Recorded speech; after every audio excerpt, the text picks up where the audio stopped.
Okay, so just for the purpose of the recording, I shall just introduce myself again. So I'm Jeremy Cohen from Imperial College London, and I'm just providing a brief introduction to the UNIVERSE-HPC project before we proceed with our second UNIVERSE-HPC seminar. So just a quick overview for those of you that are not familiar with the UNIVERSE-HPC project. This is a 3-year project funded under the UK's Excalibur programme, which is focusing on high-performance computing and exascale aspects. We are focusing on the training side of that. The project is led by the University of Edinburgh, and it's got partners, University of Oxford, University of Southampton, and Imperial College London, and then we have the British Computer Society involved as a kind of project, an external project partner as well. There's a number of things that we're trying to do through this project, but the main aims are to understand the competencies and skills that are needed to support training in the space of HPC and exascale. We know that there's a major skills shortage in this space at the moment, and we're looking at opportunities to try and grow people's knowledge and skills in that area. With that information, we will then be looking to develop learning pathways. So we'll be moving on to a phase of development of a range of different pathways and course material, and that's actually in progress at the moment with across a number of our project partners. And that course development and delivery is also being trialed through a series of pilots that we've also been running.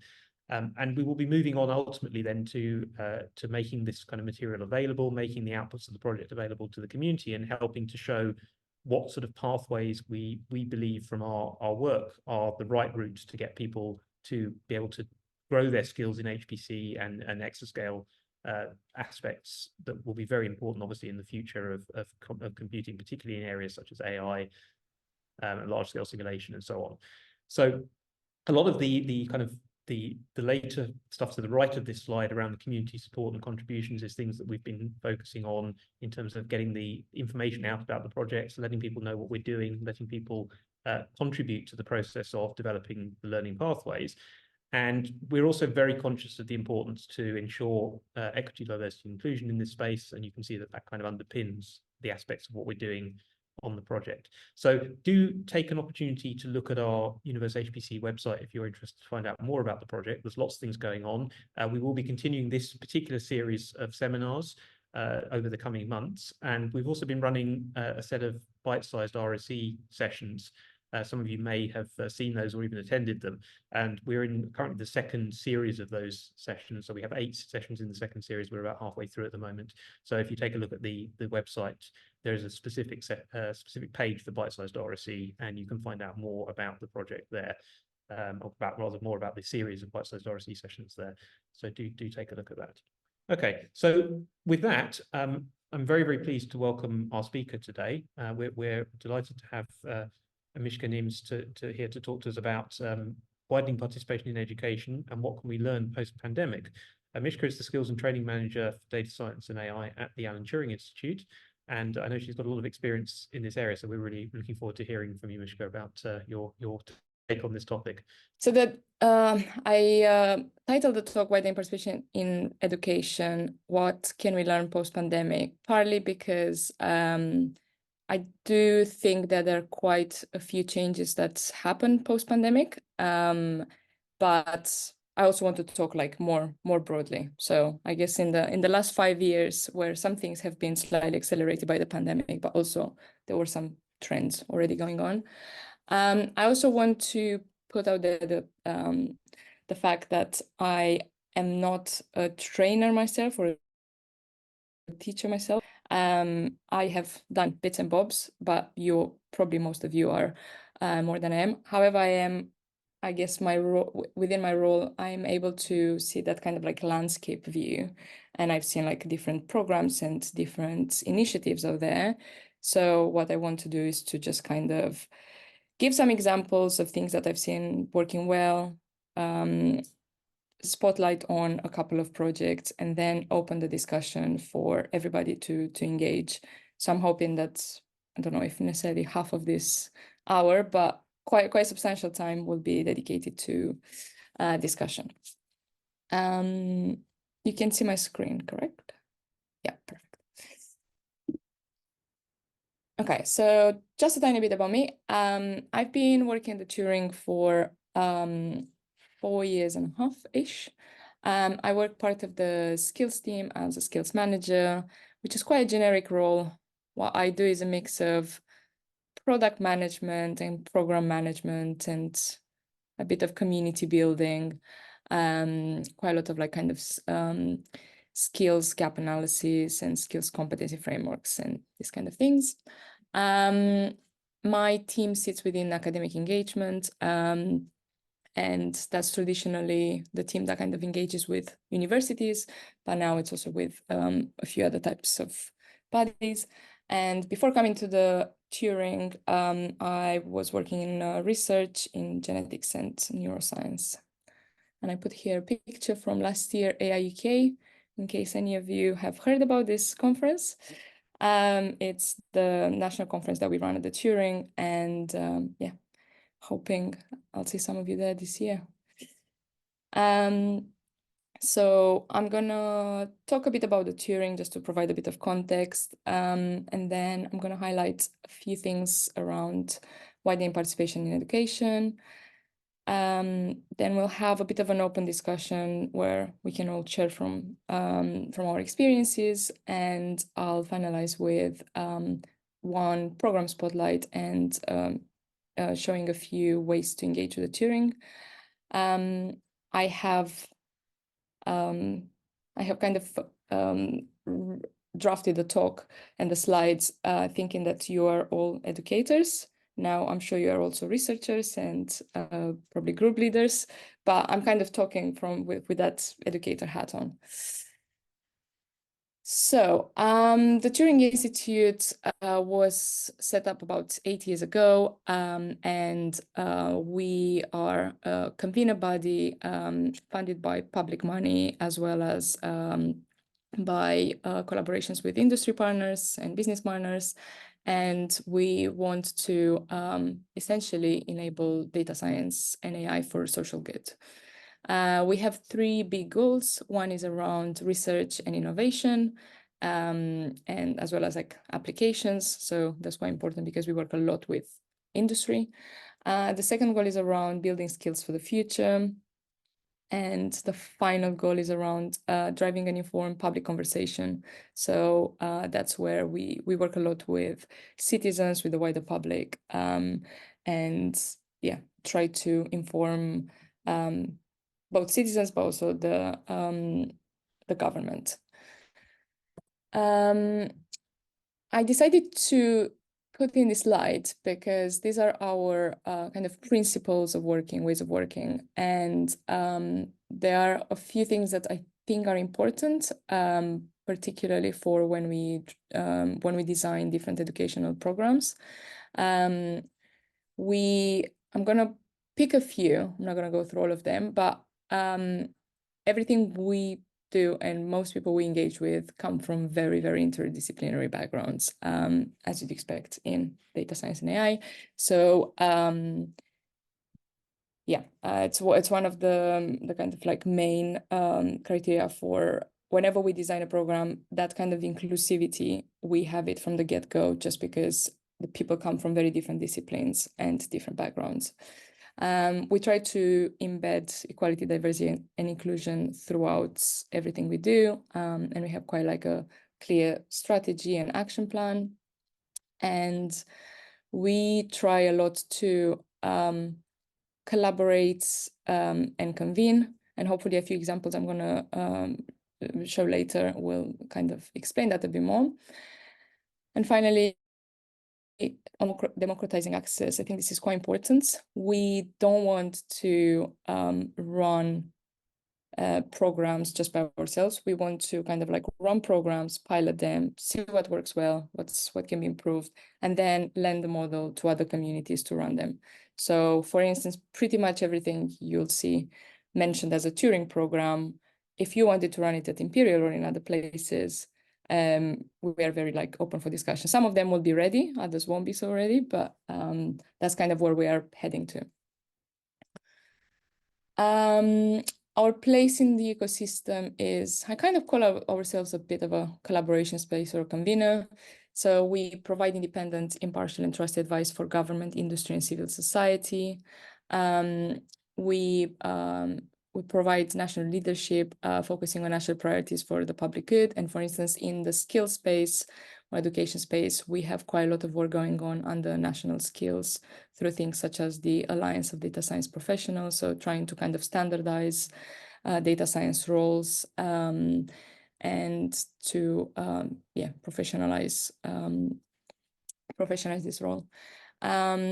We also broker and convene cross-sector in interdisciplinary research and innovation capability at scale. That's a mouthful. But yeah, essentially we are when the government or different industry partners have kind of a problem, they kind of come to us, and we are a really good place to bring people together. And then hopefully, as the AI Summit has shown, we are a key asset to the UK internationally. Focusing on the second goal, which is building skills for the future, we have a few priority objectives there, and one of them is around accelerating the transfer of skills across academia, industry, government, and third sector. And we do that by providing placements and knowledge exchange programs, as well as things like networking opportunities and conferences. We develop learning interventions and data science and AI training for domain experts in target sectors, and this range from AI practitioners to obviously academics of different seniority levels and flavors, as well as the wider public. And we try to build capacity building initiatives for business leaders to improve application readiness of data science and AI. And I guess the best example we have in this space right now is the Bridge AI program, if you've heard of it. If not, I'm very happy to talk to you about it. And these are a few of the programs that we run in our team. These three are what we call flagship schemes. They've been running for a long time. So data strategy groups are hackathons, essentially 1 week hackathon. Enrichment scheme is our main way of engaging with PhD students coming on short placements at the Turing. Turing Internship Network is an internship scheme where we place students with industry partners to gain industry experience. And these three programs are managed by me, so I'm very happy to talk, as much detail as you like about them. But yeah, so the online learning platform and courses is one of the biggest projects, kind of our main public-facing product. The Connections initiative is a way of kind of bringing together PhD students from across the UK to network and share best practice and kind of build a super cohort of students. And the Data Science and AI I missed the AI there, I'm sorry. Data Science and AI Educators program is our main way of engaging with educators, formal way. And I'm actually I have a few slides specifically on this program. So I'm gonna move on now. So I was thinking about the title, and I kind of see, so when it comes to widening participation in education, there are different levels one can look at and granularity, granularity levels. And I came up with 3, but I'm sure probably there are others. These ones I felt like it's something I've seen kind of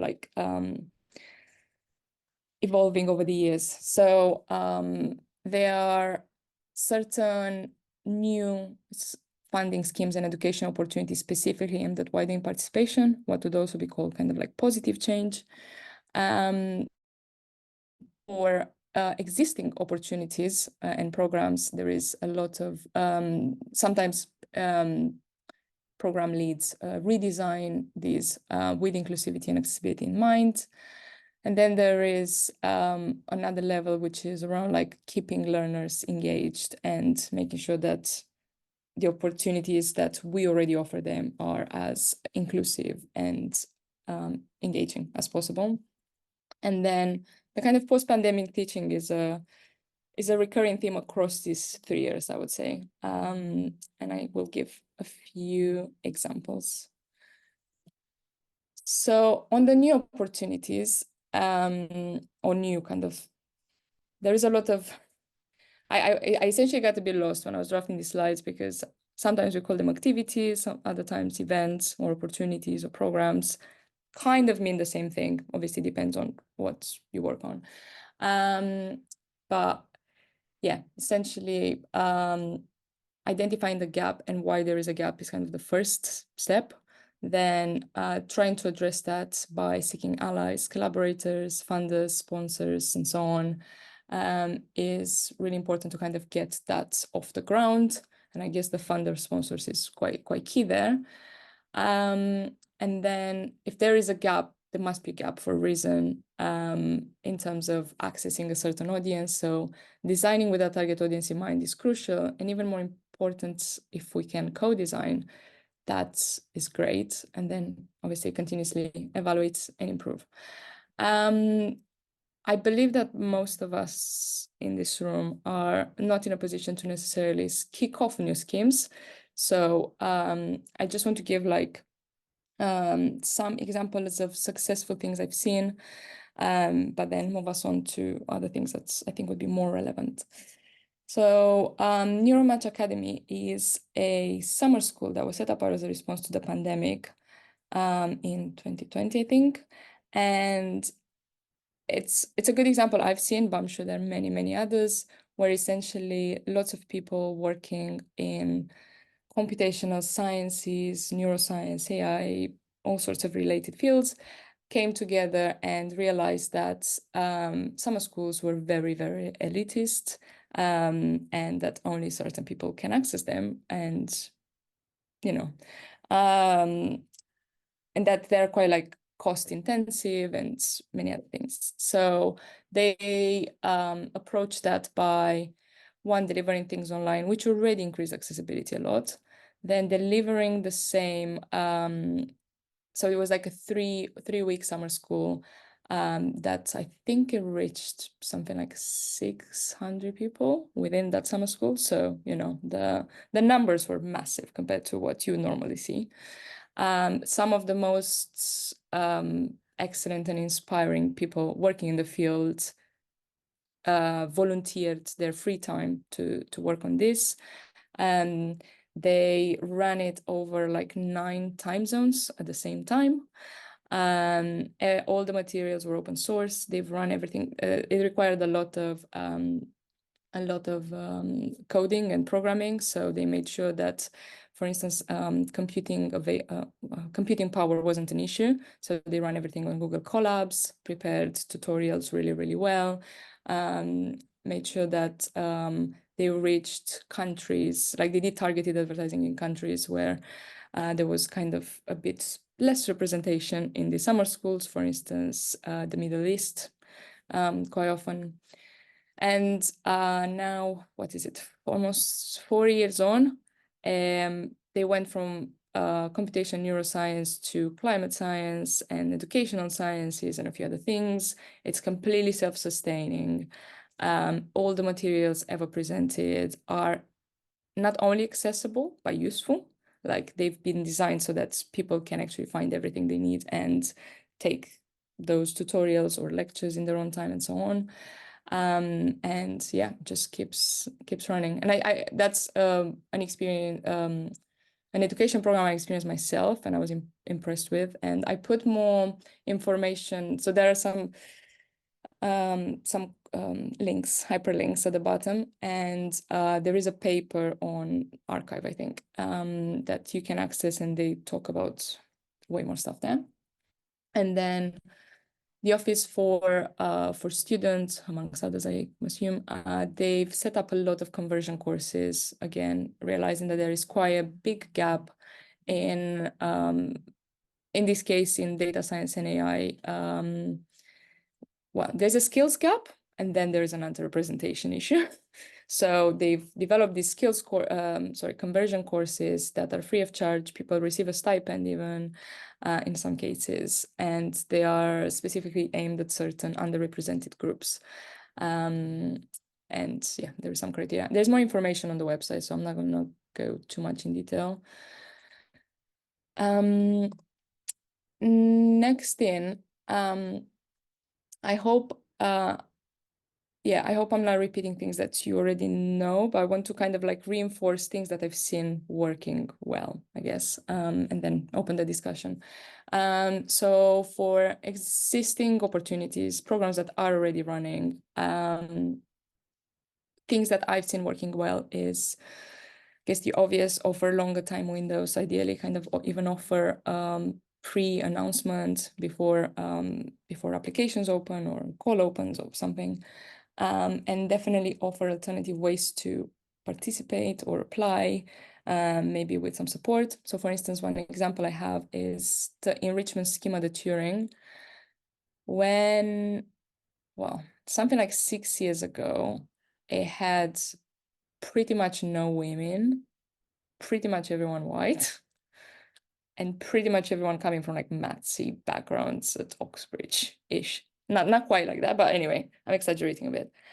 And once they've offered longer time windows, alternative ways to apply, mentorship schemes. So for instance, I acted as a mentor for new people trying to apply, all sorts of like webinars, FAQ calls, and so on. We suddenly had incredible representation. We had so many applicants. It was like one of the example schemes where we could like really showcase how many people we could engage with. And that was on a number of levels. So it's the obvious, the kind of, the gender and ethnicity, but there is also things like interdisciplinarity. Suddenly we had all sorts of people coming from different backgrounds, like law and more social sciences and so on. So that's, yeah, I can talk more in detail if anyone is keen to hear that. Then, yeah, so when it comes to teaching, I guess this is a bit more important. Good representation in the program organizers, such as speakers, panelists, is important so that participants feel well represented and also inspired. I think that's it's good to see kind of examples, not only that representation angle.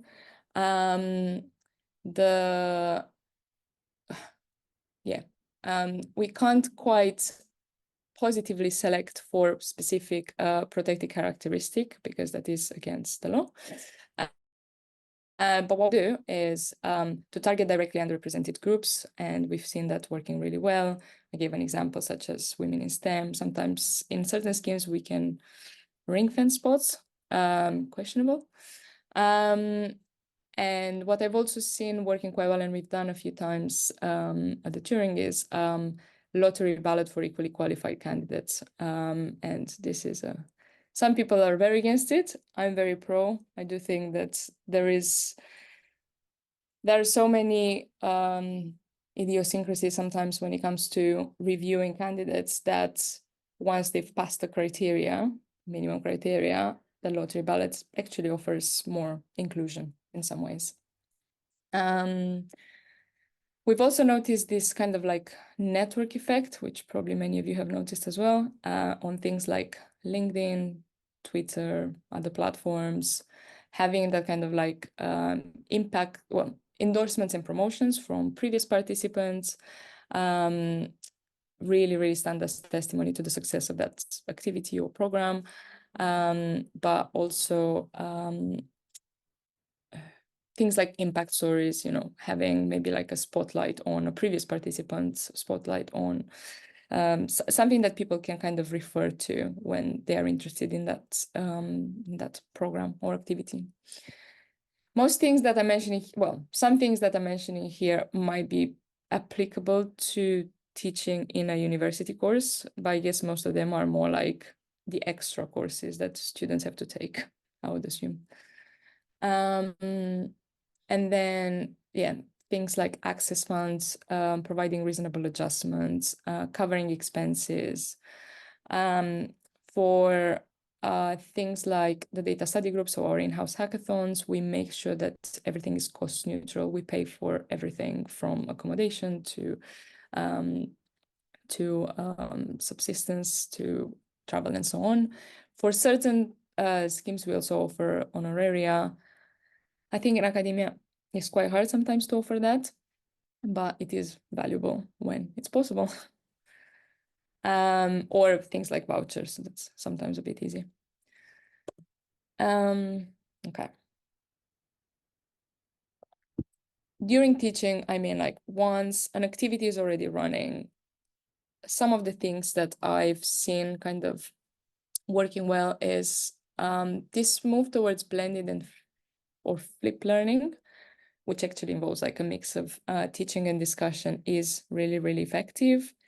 It's in a way more work for the students or the learners, but it's incredibly valuable.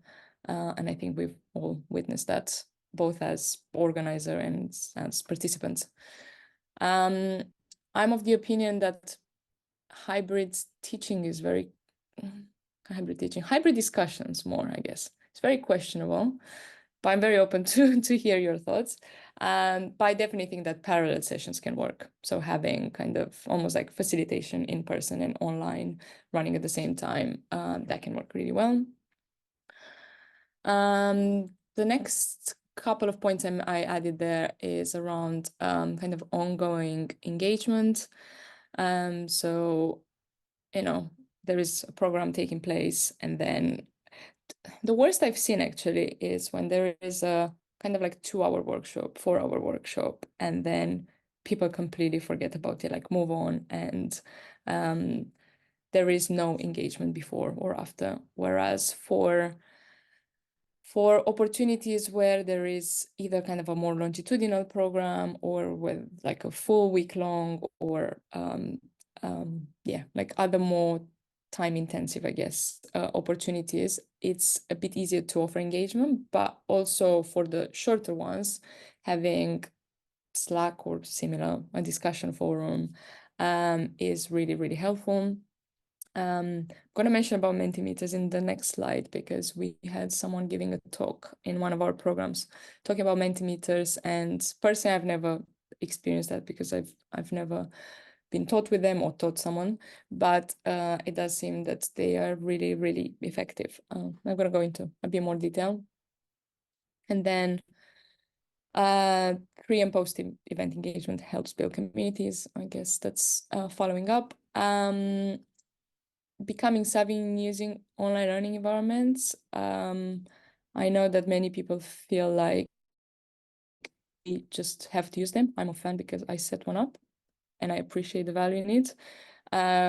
But yeah, talking with like different academics from our network at the Turing, it does seem that both those teaching and the learners get a lot more value when things are just clear and well. When people make full good use of the capabilities of an online learning environment. Facilitation is a skill, 100%. Trying to engage those voices that are less heard is quite hard, but really, really valuable. And yeah, I think it's one of those skills that we kind of constantly hone over our professional and personal lives. Another thing I've seen quite really, really valuable is around this live coding, live sketching, peer programming. So we've had a course that we run. It's a summer school that was 20 contact hours, and there were like 30 or 40 students. That was during the pandemic. And the main organizer did everything on some sort of an iPad, where he wrote, there was a lot of like reinforcement learning equations. So it's slightly technical, but essentially he wrote everything in real time. And it's probably one of the best feedbacks we've ever had. He didn't have a single slide ready. There was a lot of engagement because people were like, they could kind of see his thinking, how he was coming along. And that was really, really valuable. We've also seen this kind of like peer learning of different sorts, right? So peer programming, if there is something, if some of the activities that you run could use that, that's incredible. I've done it a few times myself, and I feel like I learned so much more. And then that kind of like peer learning, peer mentoring, putting people in groups, it's really valuable. We've tested peer mentoring and mentoring, where I guess, you know, the first one is with peers, the second one would be like someone who would be designated as a mentor. And I think the peer mentoring works much better because people don't feel intimidated and they feel like they all bring something to the table. And then I'm not going to mention much about the code of conduct. Hopefully we all use them. I think it's kind of like not mandatory, but it's such good practice to have it by now that most activities that we run should have one, and should be like really easy, human to understand. It really easy to understand for humans, sorry.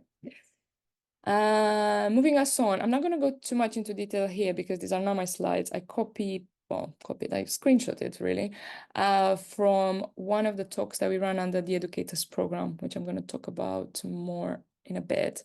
But essentially, Richard Waits, the person who is speaking here, and there is a recording that's like, I think probably 30-40 minutes on YouTube. He is speaking of, so he's like, oh God, I can't remember now his title, but he's running the biology department at University of York, where there are many thousand students. And he is in charge of like student well-being and student engagement. So he's talking there about lots of things that he's kind of learned throughout the pandemic in terms of like keeping them engaged. And there he speaks a lot about this kind of like Mentimeters and other ways of like checking in constantly with the students and what he's seen kind of working well. For instance, moving to workshops where people actually felt way more engaged. When you're in STEM sciences, STEM, I think there is quite a lot of like being taught and having to learn and having to read. And sometimes it's quite nice to actually have more of this kind of discussion spaces and critical thinking and workshops. And yeah, I guess in particularly in undergraduate degrees, it's quite hard to always achieve that. One of the projects, I kind of initiated and run at the Turing, is the online learning platform. And I'm happy to talk in detail about it if you'd like. But the only thing I want to mention is that it's one of the kind of success stories post-pandemic. We already kind of wanted as a National Institute to enable training at scale. We used to run workshops for our in-house students that were like 20-30 people, highly privileged. And National Institute, we agreed from even before the pandemic that it was not the best, but it was quite hard to think like what to do at that point besides just kind of hiring more people and so on. So having this online learning platform, which is like it's a model environment, was our solution to it. And it took us quite a lot of time to set it up.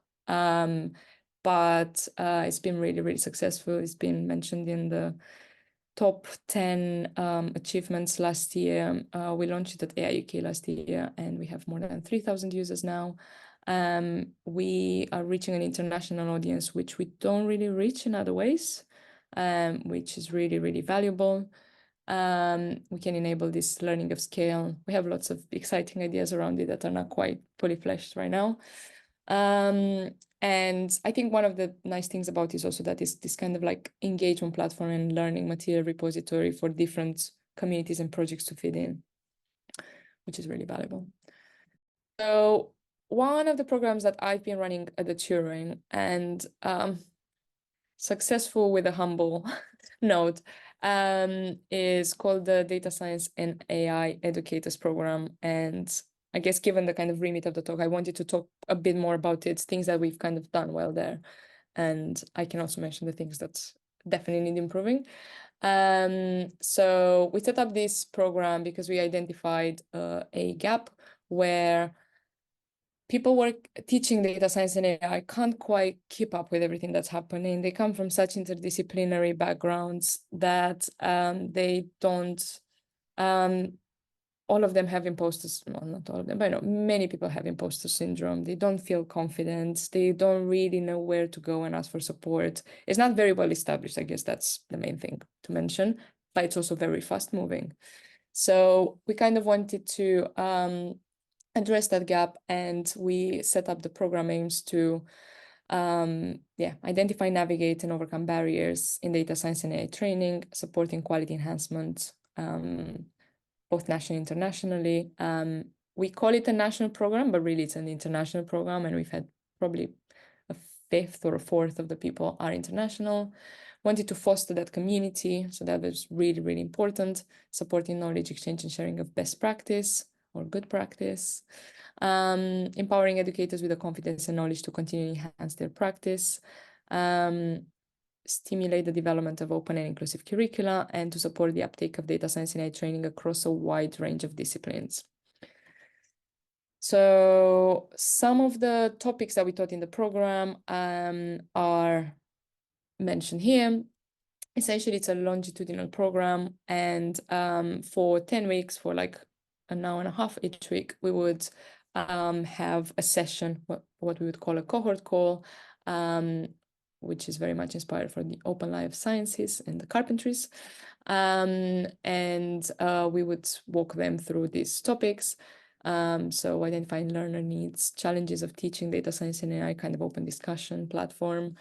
Post-pandemic teaching, what does it look like? That's the talk that Irene also put here in the chat from Richard Waits. One of the greatest one that we've done is around embedding ethics into teaching. There we have like a very, very good framework and a very good kind of use case. So I'd be very happy to share that further. And then a few other things. And I guess one of the, Irene, you were part of it, right? So I guess how we build that community of educators that is quite engaged is due to a number of measures that we've taken. First of all, we call them educators, and I highlighted that because we thought very hard, how can we make this as inclusive as possible? And as soon as we call them trainers, teachers, professors, other names, then that would make some people feel excluded. So we wanted anyone with an interest or actively professing the teaching or training and working within data science and AI, broadly speaking, or again, these are quite loosely defined. They felt very welcome. And that was great because we got some people coming from ONS, some people coming from Microsoft, some high school, like college, a kind of A-level teachers. So it was quite inclusive in many ways. It was international, which was great. We managed to reach people everywhere. I don't know how much you can afford doing this in certain programs that will run, but I would really, really encourage competitive applications rather than registrations or signups. We essentially ask people to give their motivation and explain how they would benefit from it, what they would bring into that program, a few questions. And we're not like super rigorous, but we want to make sure that people have put in some effort and they've given it some thought. So that's why making it competitive is really, really valuable. One thing we haven't done, because we couldn't quite work it out how to do it, is around like having it project focused. So if people come in with something that they want to work on already, some people, for instance, were mentioning, I'm setting a master's course and it would be really helpful for me to understand more about this and that. That would be like what we call project focus. They have like already a very clear intention in mind. Longitudinal program over 12 weeks with a couple of intensive days at the beginning, then kind of a share out at the end. And throughout, people wouldn't spend more than 3-4 hours a week, kind of 2 contact hours, 3-4 if they did some extra work. Again, that was really valuable because it would leave people the time to kind of have some reflection and so on. We had ongoing engagements in a number of ways. We had these cohort calls complemented by the mentoring groups. So people, and also that kind of allowed us to have a community of practice. So people from cohort 1 were offered the option to become mentors in the cohort 2. And I have a bit of an issue with the word mentor because it sounds a bit superior. I guess it's more like a guide, steerer, someone to steer. And that was like really, really helpful because people could essentially like reflect and digest what they're hearing in the cohort calls in these groups. And then we offered them an opportunity to stay engaged and contribute further. And I think I'm going to talk here how contribute further. So I put here some links in case you're interested in staying engaged with the Turing in any way, or with kind of the education remit of the Turing. So we're going to run the next program in 2020. Sorry, that's in 2025. I meant it's not this year, next year. And there is an opportunity obviously to attend, but also to speak and other things. So just reach out to me if you have any interest or if you want to hear more. So the thing I mentioned here around the opportunity to develop, reuse, and adapt, as well as maintain resources, we're offering people the opportunity to